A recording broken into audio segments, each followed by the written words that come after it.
and they share our concerns. We thought it would be appropriate for them to be here today and speak to you folks directly. Well, thank you so much, and it's the right thing to do. I congratulate you for pooling together and joining your voices together so you're heard, because I have felt for too long rural Ontario has lost its voice, and as a result we're being crammed with all kinds of policies and actions that don't make sense for our local communities. And this is a perfect example of how a decision that was made years and years ago is coming back and having a negative impact on your community. We being the PC caucus, met with colleagues of yours, people from across Ontario that had a rally on the lawn of Queen's Park on Thursday. My leader, Tim Hudak, was there in support of them and you in terms of getting your local voices back. And Thursday afternoon we introduced a bill for second reading. It was called the Municipal Democracy Act, and unfortunately we could not get support to bring that bill through. We're not going to stop there. We're going to keep bringing your voice day in and day out back to Queen's Park until our government understands that rural Ontario matters and community voices matter, and we bring the opportunity to impact decisions like wind development back where it belongs in local communities. Keep up the work here. We have to impress upon CAW that this is not right for your community. They have a chance to make have a change of heart and do what's right for you.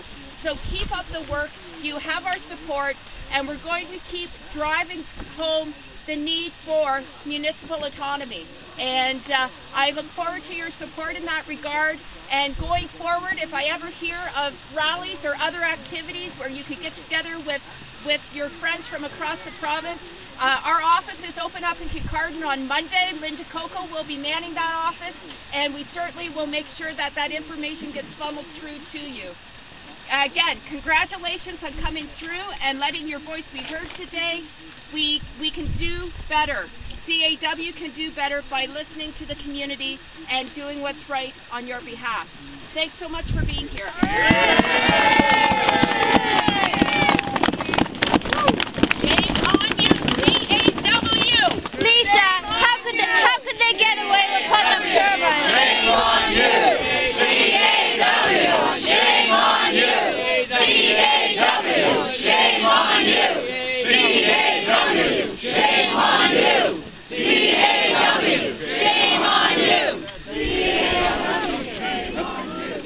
Ben would like to say a few words. Lisa, how can they get away with putting up turbines when they make people ill? I am one of the victims of this, and it's not fair. Yeah, no. We elected you so that they can stop making people ill, and still they're putting them up. It's not right. Yes. And Norma, you're going to hear more and more about the need for third-party health studies and environmental impact studies. This isn't over, Norma. But they're still putting them up, and it's not right. Yeah, you're I right, agree Norma, with it you. is not right. Ben, can you say a few words? Yeah, it's great to see such a big crowd out here today, to really have a voice, to show what's maybe the right thing to do. When you think about it, what do they teach kids today in school? First thing about being green, it's to reduce, it's to reuse, and recycle. Now, the issue the CAW has here is they have a facility that's 20 years old, that's maybe not as energy efficient as it should be. So instead of maybe retrofitting their building to reducing the need for electricity or whatever else is causing their bills to be so high, what do? Rip off the taxpayer. Well, that's one thing. They're going to put a wind turbine up to offset the cost of their electricity. What they should do is aim to have a world-class facility that's LEED certified, that's energy efficient. Okay, that's the right thing to do. That would solve a lot of their problems. Okay, that's the right thing to do. The CAW here, most would agree, has been a good corporate citizen in the community for decades. They've brought thousands and thousands of people to our communities for training, who've come back for holidays, who've maybe retired here, bought cottages, and have done the right thing. Okay, what they've done here is they've taken a wrong turn. And I think what everybody's here saying today is, CAW, let's take another look at things. Let's try and do things differently so that they can be once again accepted as good corporate citizens. That's really what we're asking them to do here today. I think there's a few things they should do. The first is to have a moratorium on this wind turbine for at least a year. Okay? That's the very first thing that I think everybody here would ask them to do. The second thing is like I mentioned earlier, look at alternatives to reduce their impact and their footprint on this facility here.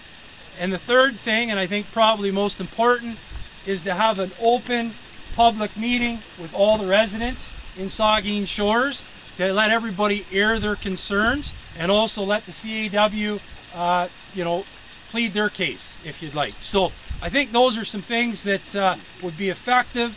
It's really up to the CAW to do the right thing here, to do the right thing for the community, and I think I'll leave it at that. But you folks here today, you've made your point. You've made your point that you're not really interested at all in having a 300-foot turbine next to homes. And if you go up until it stops. And if you go onto the CAW's website, you'll see a lot of instances where they promote the health and safety of their workers. Okay? I think what we're all asking here. Do you know the date for completion? I see that they've already been pouring concrete. Well, they have their timeline on their website, but I think the important thing is we're now asking the CAW to not only be concerned about the health and welfare of their workers, but how about the health and welfare of their neighbors? I think that's about it.